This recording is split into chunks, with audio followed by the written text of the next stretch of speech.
Not your average tabletop. Woohoo!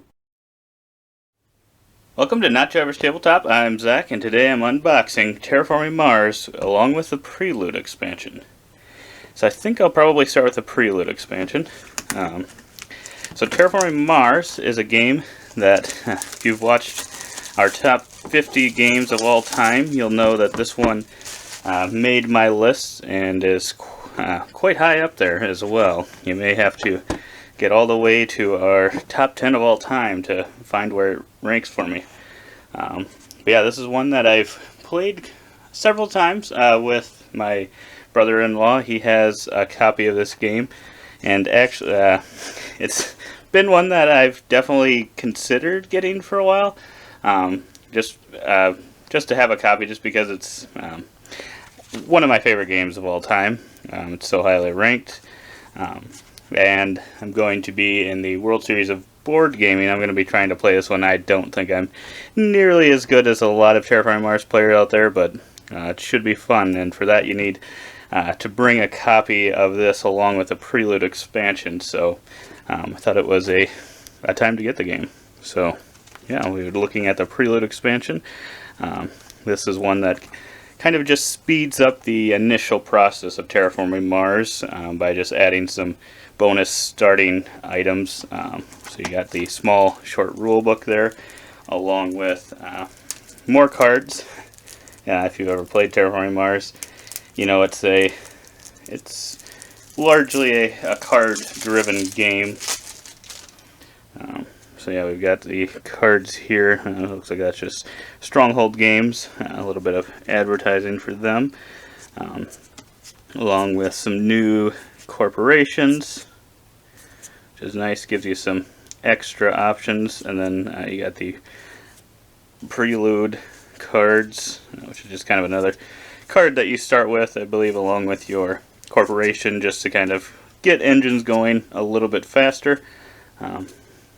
It'll be interesting. I honestly haven't played it enough to really know, like, if there are potentially, like, it makes me think of Scythe, if there's like banned combos out there, like if any are too good at combos. I'm not sure, because I know there's a lot to terraforming Mars. So yeah, these look pretty much like everything a lot of the type of cards and artwork and stuff you see in the original. It looks like it comes with, we've got some new cards as well, which kind of has a similar layout, like I said, to the other ones. It looks like a solo card there, which I've never played it solo, so maybe now we'll see how that plays. I don't typically play minigames solo, so wouldn't say that I'm all of a sudden going to play it solo a bunch, but you never know. So yeah, let me open up Terraforming Mars base box. Actually, it's, for being just a Ticket to Ride size box, the box is actually pretty empty overall. We got some cards here. Yeah, we'll see if I can get these open. I always struggle, so it's always great when I see not just like one deck of cards, but multiple decks of cards, because I just always know that it's going to be a pain to get them open. So it looks like we got Stronghold Games here. It says deck 3. If you've ever played it before, kind of know what the cards look like, but they're laid out really well. It looks like there's a lot there, especially when you first start starting out, because I think my brother-in-law had Terraforming Mars for probably 2 or so, maybe longer, years before we actually played it. Just because it seemed so intimidating, and probably at the time it would have been. But I think the first time we played it, we were probably more than ready for it. So I think it definitely looks a lot scarier than it is, but I'd say it also isn't quite next level after entry level games. Probably the level after that. Yeah, these cards, once you know how to play, are laid out extremely well, and are definitely easy to tell what they do, the different colors of cards. Kind of know if they're going to be actions that you can use on an ongoing basis, if it's just some benefit you get right away, Looks like we've got the corporations here. If you haven't played it, you start with a corporation card. So you it's kind of a variable player power to kind of make you do something sort of well that other players don't. It kind of just starts you off with different amounts of coins, kind of based on that. Otherwise, you have the option of having everyone play the same, and then you just all, well, I think you can play the same, or you can just kind of give this to someone as a beginner, so that they don't have to decide, look at these different cards and decide what's going to be better when you don't have, not really sure how to play it, and then you also get to start with the 10 cards. Otherwise, you typically have to pay to use or keep any of the cards you want. And we've got some different player aids, which are nice in the game. There's not, once you've played a few times, there's not too much you need to look at, but it just got some good reminders there on what scores, how many points at the end of the game, and kind of how they work when you're adding some of the tiles to the board. If you add them near lakes, you'll gain some coins.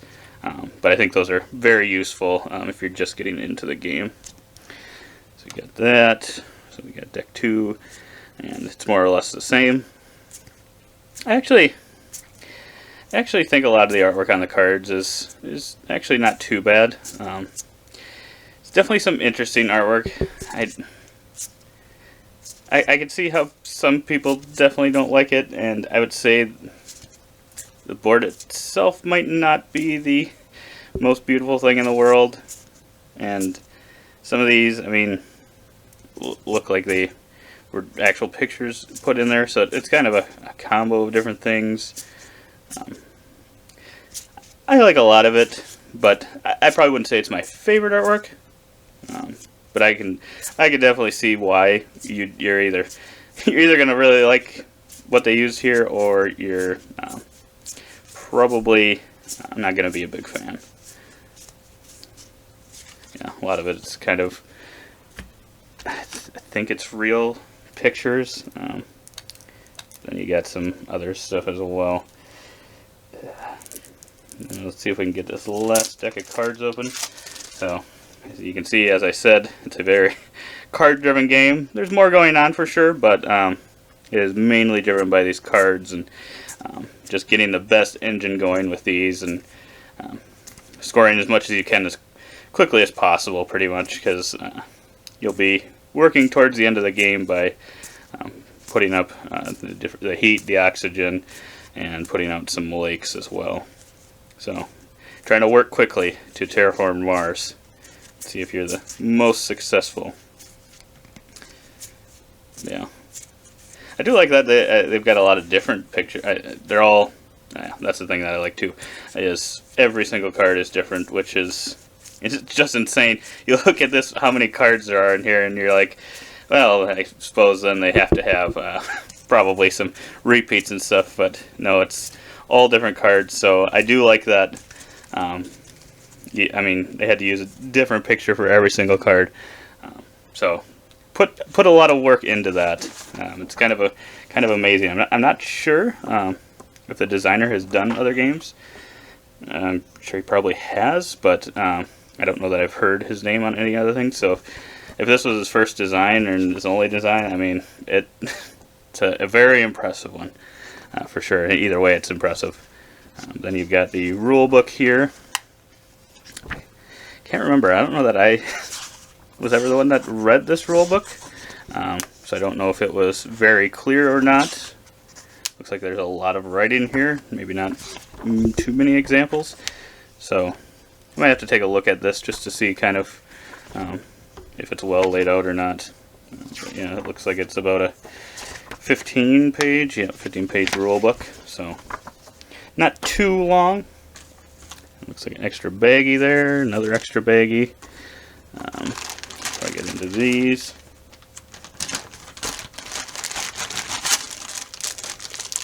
So here, these look like they look like they'd be possibly metal or something, but they are actually just plastic cubes with a paint on them. So these are pretty nice and chunky, but I think if you're a person that's going to play this a lot, I think I've seen people that have copies where paint starts chipping off them. But if you love Terraforming Mars that much and you're playing it that much, there are definitely upgrades out there that you can get to, whether it be metal cubes or I think that'd probably be the biggest one you'd probably get to replace these, are actual metal ones, which I think would be pretty cool. But yeah, so you got some smaller copper ones. I'll be using those quite a bit, or at least I know I have in some of my plays. You got some silver ones as well. So I think they look very shiny and very nice. Nice little thing they did there. I can't remember what it was. So there was a big box released for Terraforming Mars, and I think they were metal cubes. I can't remember if they were all individually bagged or something like that. It was something crazy like that. I think it was the cubes. So I think a lot of people were joking or complaining about that. For some reason, I don't know why, but they all came individually bagged, every single cube or something like that. I found that pretty funny. But yeah, then you've got your player cubes. So you've got the yellow, green, red, blue, and black. So you use these to track various things in the game. And you've got some cubes. I believe these are used to kind of track the different levels of things. So the what is it? I think it's to kind of track. One of them you can track which round you're in, I think, and then another one you track the temperature and the oxygen. Here are some player mats. This game definitely has room for upgrades. My brother-in-law has a wooden I think he's got a wooden insert along with some player boards that are wooden, so you can kind of keep your cubes, because you'll be using some of your player cubes to mark these spots. It's nice. I think those are very nice for this game, because if you bump your cubes on these, it is very easy to have it kind of just move off the spot. So unless you're always keeping track of where you are on those, that could cause some potential issues. But then we've got the actual game board itself, which, like I said, I'm not the biggest fan of it. It's kind of a little blah, but I think it works too, because you start laying tiles out on the board throughout the game and put your cubes out there, so then things start to pop a little bit more. So it is nice that it has a neutral background for things to kind of pop off of eventually in the game. So yeah, you keep track of kind of the temperature there, the oxygen here. You'll put your lake tiles there. There's a couple places where you might be able to put tiles throughout the game, and then just kind of some of the awards you can win throughout the game. But yeah, I think the board's pretty well laid out, so I think it's a pretty nicely laid out board for what you're keeping track of. It's very easy to see where the temperature is, where the oxygen level are, in case you need specific ones for certain cards, so that's always a good thing. Then you've got the different tiles throughout the games. These kind of correspond to different cards you can possibly get. These are some of the lake tiles, and then you've got these, which are double-sided, so you can either have this as a kind of city, showing where you have a city, or a greenery that you'll be putting out throughout the game. So you got quite a few of those. We got a whole other sheet of just those. But yeah, so I think that's everything inside this box. It's a very, very solid game. Like I said, one of my favorite games of all time. And now that I have it, I'm very tempted to go and get some upgrades, because yeah, I really like my brother-in-law's the things that he has for it. So we'll see. Might get those eventually, but we'll see when that happens. But otherwise, if you want to check out other unboxing videos or other videos we have, go to our channel and check those out. Maybe I'll eventually do a chippy review of this now, because I've probably played it at least 10 times, if not more.